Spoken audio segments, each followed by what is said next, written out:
நம்ம வந்து இந்த மாதிரி ஏசி சீட் அடிக்கிறது எப்படின்னு நம்ம பார்க்கலாம். முதல்ல இந்த மாதிரி ரீப்பர் எடுத்துக்கணும். 4 ரீப்பர், பெருசாக 2, சின்ன ரீப்பரில் வந்து 4, பெருசில் 4. அது முதல்ல இந்த மாதிரி வலை எடுத்துக்கிட்டு அது கீழே வச்சுக்கணும். சின்ன ரீப்பர் ஒன்று இந்த மாதிரி இந்த ஜாயிண்ட் வந்து இந்த ரீப்பரில் வந்து மாற்றி அடிக்கணும். அப்போ தான் வந்து நம்மளுக்கு கரெக்டான அளவோட வரும். பார்த்திங்கன்னா சிறுசு பெருசு இந்த மாதிரி மாற்றி அது வந்து கிராஸை வச்சு ஆணி அடிச்சுக்கணும்.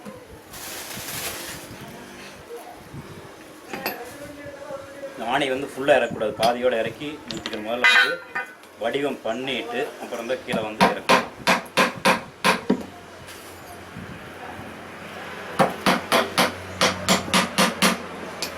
இந்த லாஸ்ட்டில் வந்து வலையை வந்து கரெக்டாக வச்சுக்கணும். பாதி வரைக்கும் அடிச்சுக்கணும். இந்த சைடு வந்து சின்ன கட்டையை வச்சு அடிச்சுக்கணும். இந்த சைடு கட்டையை வந்து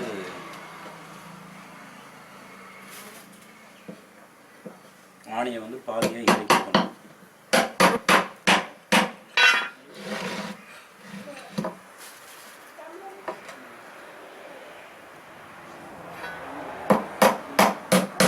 இந்த எண்டில் ஒரு ஆணி,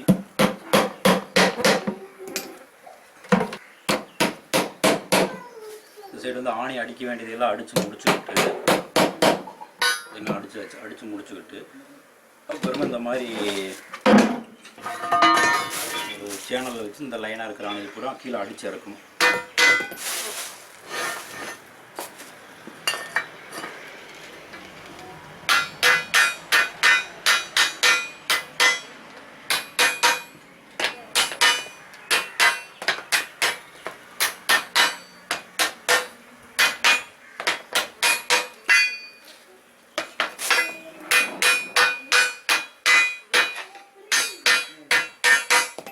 கம்ப்ளீட்டாக அடிச்சுட்டு இந்த ஆணியை திருப்பி போட்டுக்கணும். திருப்பி போட்டுக்கிட்டு இந்த வலையை திருப்பினா பார்த்திங்கன்னா ஆணி பூரா மேலே நீட்டிட்டு வந்துருக்கு. இந்த ஆணிலையெல்லாம் கரெக்டாக மடக்கி விடணும். இந்த மாதிரி மடக்கி விட்டோம்னா தான் அதுக்கு வந்து இந்த ஸ்டெப் வந்து விரியாமல் இருக்கும். இல்லை அப்படிங்கிறப்போ நாளாக இது 2 தனித்தனியாக கலந்து வந்துருக்கு. இந்த மாதிரி மடக்கி விட்டுட்டோம்னா நம்ம பெட்டியில் வந்து ப்ரிப்போலிஸ் வச்சு ஒட்டி விடுது அப்படின்னாக்கா நம்ம ஸ்க்ரூ ட்ரைவர் போட்டு நம்பி எடுப்போம். அப்போ இந்த மாதிரி மடக்கி விட்டுட்டோம்னாக்கா எந்த பிரச்சனையும் வராது. அப்படின்னு ஒரு ஆணி 50 சைடு, ஒரு ஆணி 50 சைடு மாற்றி மடக்கி விடணும்.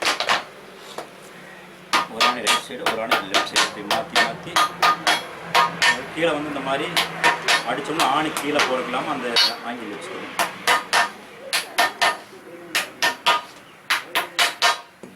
பார்த்திங்கன்னா இந்த மாதிரி வலை ஆயிடுச்சு. நம்ம இந்த மாதிரி நிறைய ஆணியில் வந்து அடிச்சிட்டோம்னா இந்த வலை வந்து உருகி வராது. இல்லைங்கிற போது எண்டிலேருந்து உருகி வந்து பார்த்திங்கன்னா இது பார்த்திங்கன்னா இப்படி மாறி வருதுன்னு பாருங்கள்.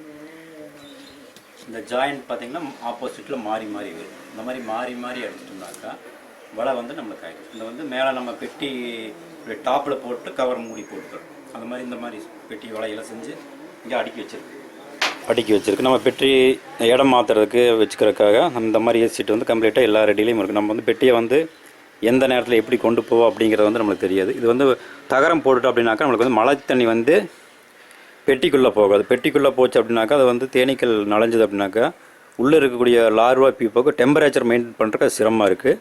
இந்த மழை தண்ணி உள்ளே போச்சு அப்படிங்கிற போது அந்த தேனும் பார்த்திங்கன்னா தரம் குறைவாக வரும். அதனால் இந்த மாதிரி நம்ம செஞ்சு எல்லாம் ரெடியாக வச்சுருக்க அடுத்த சீசனுக்கு பெட்டியில் வந்து முன்கூடியே நம்ம ரெடி பண்ணி வச்சுக்கணும். இந்த ஜாயிண்ட் பார்த்திங்கன்னா எப்படி இருக்குன்னு பாருங்கள். ஒரு சைடு மாறி வரும் பாருங்கள். இந்த சைடு இந்த பக்கம் பார்த்திங்கன்னா இந்த மாதிரி மாறிக்கு